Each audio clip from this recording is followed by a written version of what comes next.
Hey guys, this is Jay with the Douchebag Brigade, and I was watching Nyarly's new video, Nyarly, I forget how you pronounce it, but it was a really good video that you guys should check out. I'll leave a link to it below, about demons that are underutilized within Mega 10 as a whole. It has a bunch of different demons that are ones like Crusader, which I had never heard of. That's only in the computer version of SMT 1. There was a few others that were in there that are basically, he highlighted and showcased really cool demons that are only used once or twice within the franchise, and that should probably be brought back. And I can't say there was anything to disagree with him on. Those were really cool. Pretty much every single one of his demons that he chose were really interesting. But so it kind of inspired me to do a video kind of in an opposite vein. I wanted to talk about demons who have been used multiple times in SMT, but from a storyline perspective, at least twice in two different Mega 10 games. And so today I wanted to start off with Pazuzu, who is really a staple in the Mega 10 collection. I don't think that there's more than a handful of games he's not in. He is pretty much in every game, from the well-known like Persona 5 all the way to the most obscure like Last Bible and Another Bible. So from there, I wanted to take a few seconds to just kind of run you through Pazuzu, his big story events, and please, if I'm forgetting one, put in an additional comment below where I might have missed the storyline he might have had. But so, to start, as far as his initial inception into the game library goes, Megami Tensei 1, also found in Kaiyuku Megami Tensei, which is the remake for the Super Famicom, Part 2, which I'll probably be doing a Let's Play after Majin Tensei 2. I hope you guys are enjoying it. I'm enjoying playing it more than I really expected to. I always enjoyed it the little bit that I played it, but I'm actually really having fun with it. In some ways, I'm having more fun with it than I did Devil Survivor, but that's another video. So, getting into this. So the first time that you see Pazuzu, he actually comes off as a god, as a hero, and a servant of God. So a alignment of lawful and light. When you first hear about him, he actually comes in as someone who's trying to help the protagonist find his way to be the Messiah, so they can move forward and, help bring God's world to light and protect the world and all of that. And it's funny because throughout the game, he will literally manipulate the main character until you finally put two and two together and realize that he is evil and the opposite of a godly servant, and he works for the devil. As Pazuzu is a well-known, one of the 72 demons of the... he's a Mesopotamian demon, very well known for manipulation and plagues. So, just to give you an idea, his storyline within a game that, because of the time period and when it was made and the amount of power it had, story isn't super strong, but I will tell you that the story is super fun, and he really does a great job of adding some fun into the game, of being that demon kind of prankster manipulator. So I thought that was a really cool change from the norm. Usually we know when someone is evil and when someone is good in Mega 10 games, especially SMT. There's not a lot of beating around the bush usually. And I guess I shouldn't use the words evil and good. When someone's lawful or chaotic, dark, light, we usually can kind of figure out where on the scale that is, except for, I believe, Satan in a couple of iterations. Sometimes we find him being lawful, and then other times we find him being chaotic.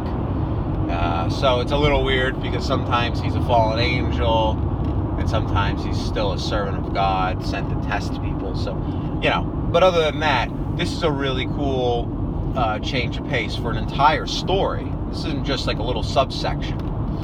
Then we see his influence within Devil Survivor, where he actually speaks with Keisuke, becomes his main enemy. So I forget the name of the character, but he's the leader of the Daemons. He's a gang member, basically. And so his main demon is Pazuzu. And I believe Keisuke's is power. And so they have basically a battle between light and dark, between how things should go, if things should be for strength, or if things should be to save others. And Pazuzu plays a very strong role in that entire discussion to kind of move the storyline and what kind of direction you as the main character want to take. So that's two different games where Pazuzu plays a really strong role in the overall underlining story elements of the game. You don't find a lot of demons having those strong story roles.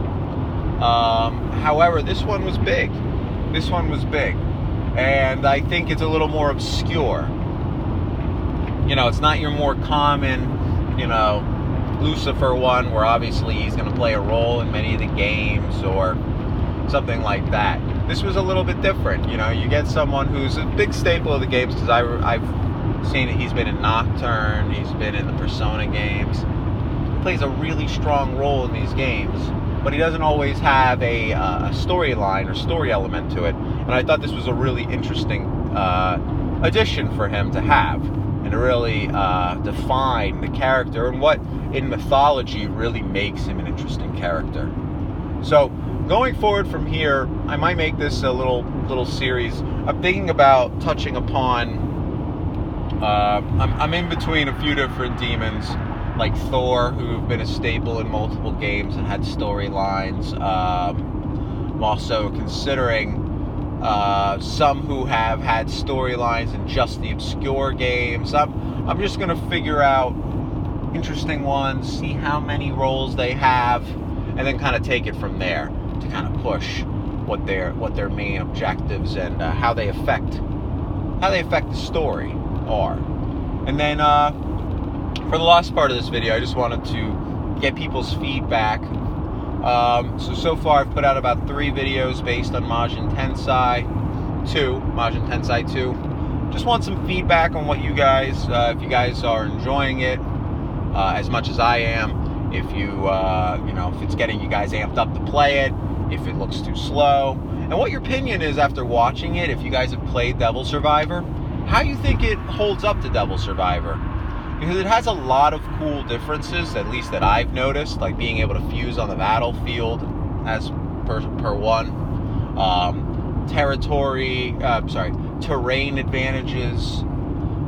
It really has more of the SRPG element than I guess Devil Survivor does when it comes to the more common concepts of terrain advantages, areas that will hurt you on the board. I mean, you get a little bit of that in Devil Survivor 2 under certain circumstances with the terrain issues, but you never really get plus and minuses based on where you're standing opposed to your enemy. Also, certain units are able to hover over certain areas on the map.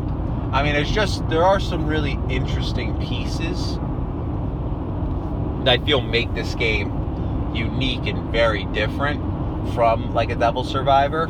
And in a lot of ways, I don't feel like I'm retreading. And this isn't to knock Devil Survivor, because I love Devil Survivor. It's one of my favorite games in the entire Mega 10 franchise. But this game is definitely up there and fun. And the overall presentation and graphics aren't really negatively affected by that Super Famicom, Super Nintendo style. It's actually kind of enjoyable.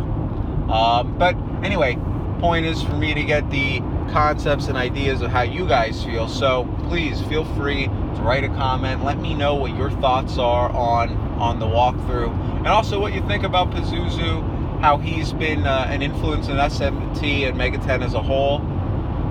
And if you want to see more of him, I mean, do you enjoy him as a character? Do you enjoy what he is in mythology? So let me know, and I'll see you guys in the next one. I'm out.